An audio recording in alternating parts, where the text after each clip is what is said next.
Saben ustedes que los hombres están en las comidas oficiales, o el señora y señora se sientan juntos, ¿no? Están separados y, por supuesto, sentar a un hombre con su esposa o a una esposa con una señora que tenga un cargo público al lado del marido, eso es una blasfemia. Entonces había una señora y al lado de la señora había otro señor que evidentemente me di cuenta que era un millonetis. Y luego empezó a hablar y resultó que había tenido inversiones en Europa en los años 60 en España, en no sé qué, en Castellón, no sé dónde, y conocía un poquito Europa. Entonces el tipo, después de preguntarme lo de siempre en estas cenas oficiales, ¿es la primera vez que está usted en Estados Unidos? Dice, no, he venido varias veces ya. ¿Está usted casado? ¿Tiene hijos? Estas cosas que son interesantísimas. El interlocutor debe estar apasionadísimo y tú tienes 2 hijos o 4, es que es una pregunta vital para él, vital, ¿no? Entonces me dice el tipo, y perdone usted, dado que usted es un cargo del gobierno, ¿cuál es el producto mayor de exportación de España ahora? Me dijo en inglés el tipo, ¿no? What do you export now? What is the first chapter of export? Digo, cars, coches, le dije. El tipo se me queda así mirando. El tipo estaba anclado en los años 60, ¿no? Pensaba que exportábamos limones, algún pimiento y algún espárrago, ¿no? Y se queda mirando y me dice, no, I mean, would you sell abroad?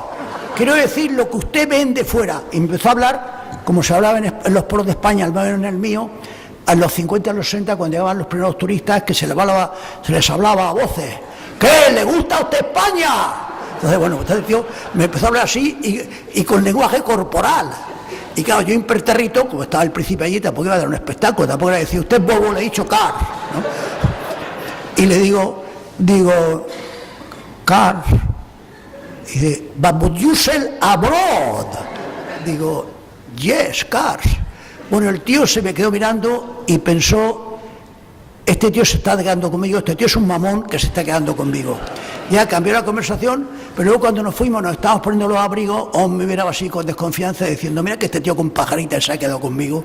Bueno, pues esto ha cambiado enormemente. Ahora, si vemos los primeros capítulos de exportación española a Estados Unidos, son el primero, con el 21%, es aceites de petróleo o de minerales bituminosos. El segundo es calderas y máquinas, aparatos. El tercero, productos farmacéuticos. O sea que España ha cambiado brutalmente. Solo en cuarto o quinto lugar, creo que entra lo que tradicionalmente le daban condecoraciones a los embajadores de España en Valencia, donde fuera, porque había vendido muchos limones en Alemania. Recuerdo la obra de con Alberto Close. Pues esto ha cambiado. Sin embargo, en Estados Unidos, como veré después, no se sabe demasiado el público en general que ha cambiado. Nuestra cuota de mercado en Estados Unidos es relativamente reducida. Hay que tener en cuenta que Estados Unidos es un país de alto consumo y que tiene 312 millones de habitantes, sin contar los ilegales, que deben ser 13 o 14 millones. Y nuestras ventas han crecido. Por ejemplo, el vino es un buen ejemplo. El vino en España, de varias comunidades españolas, se vende bastante más que antes. Pero, sin embargo, nuestra cuota de mercado se ha reducido. Hay más países que han entrado como el vino, como Chile o como Argentina, entonces nuestra cuota se ha reducido. Quiero decir con esto que hay unas amplias posibilidades en Estados Unidos por la importancia del mercado y por qué la cuota se ha reducido aunque vendamos más. Y ahora diré algo para terminar. ¿Vamos bien? Sí. Bueno, diré algo sobre la percepción que tenemos nosotros de los americanos y la que tienen los americanos de Estados Unidos de nosotros. En España, con respecto a Estados Unidos, hay una enorme ambigüedad en el talante, en el sentimiento y en la forma como vemos a Estados Unidos. De un lado, hay una imitación de muchas cosas americanas, del modo de vida americano, hasta la forma de comer. Los McDonald's proliferan, los Burger King proliferan, la Coca-Cola es la bebida reina, etcétera, etcétera. Pero no solo en el forma de comer, e incluso en la forma de vestir. Los blue jeans en España, uno ya es que le falta ver a una señora en traje de noche con blue jeans, porque los pantalones vaqueros en España tanto han generalizado. Pero hay otros muchos detalles. Por ejemplo, ahora la niña Nuria o la niña Mireia y el niño Francisco Javier quieren estudiar en Estados Unidos, quieren hacer el antiguo preo en Estados Unidos y no quieren hacerlo como en mi época en Francia o en Irlanda. La gente quiere ir a Estados Unidos. Por ejemplo, España es un brutal, voraz, hambriento consumidor de productos televisivos y cinematográficos norteamericanos. España es el quinto país importador del mundo de cine estadounidense. O sea que el mercado español para Hollywood es un mercado muy importante. De ahí que aquel macho decía que España pirateaba mucho, porque le estaba jorobando, dado que somos un país importador. Después, las figuras públicas norteamericanas, Michelle Obama es más fea que Carla Bruni, pero, y no es que yo la considere fea, Dios me bendiga, ¿no? Que me perdone el ministerio, parece que estoy metiéndome. No, Michelle Obama la encuentro estupenda, pero sin ser tan atractiva como Carla Bruni, es más popular que Carla Bruni. Si pasamos un actor, Angelina Jolie se habrá hecho la boca, se habrá hecho los labios, se habrá hecho el pecho, pero es mucho más popular que cualquier actriz francesa o italiana. En mi época, Sofía Loren era tan popular como Marilyn Monroe. A muchos nos gustaba más Sofía Loren. O sea, esto ha cambiado. Es decir, y si vamos a la literatura, ocurre lo mismo. Los autores norteamericanos son ahora mismo mucho más populares que los autores franceses. En mi época se leían más autores franceses, ya no se leen. Y si vamos a la prensa, ocurre lo mismo. El New York Times ya es tanto o más citado en España por la prensa especializada, o el Wall Street Journal, que el periódico Le Monde, que en mi época era la Biblia para los diplomáticos, por ejemplo. Ahora ya no es la Biblia. Por tanto, hay un mimetismo, una imitación, una ansia por en ciertas cosas consumir o imitar a los americanos. Y al lado de eso, por eso digo que hay una ambigüedad, al lado de ello hay una desconfianza muy considerable hacia la política de Estados Unidos. No solo hacia la política interna. En España somos con frecuencia muy peyorativos hacia la política interna, es decir, que Estados Unidos ejecuten una persona, mucha gente en España se encrespa, a lo mejor en un mes, que en Arabia Saudita han ejecutado 12 y en China a 22. O sea, una ejecución en Estados Unidos indigna más, ¿no?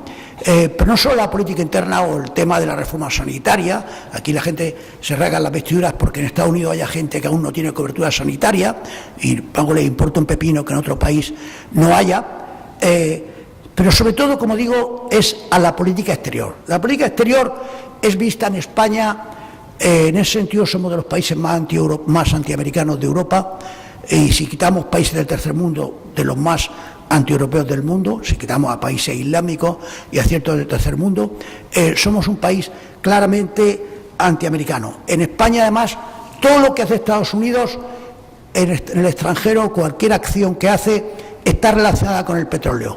Los españoles no conciben que Estados Unidos intervenga en tal país, ayude a tal país, jorobe a tal país o se case con tal país, sino es que va detrás del petróleo.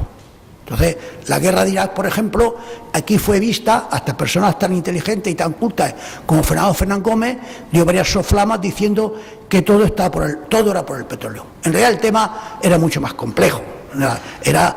Bush quería neutralizar a un enemigo de Israel, quería cargarse a un tipo que se creía que tenía más destrucción masiva, quería cambiar el mapa de Medio Oriente, quería introducir la democracia en Medio Oriente, quiso ser el redentor y meterse a crear un país democrático con resultados regulares, le ha salido. Y a lo mejor también intervino el petróleo, pero esa obsesión con el petróleo es algo en nuestro país totalmente más sano. Entonces esto convierte a los españoles, como digo,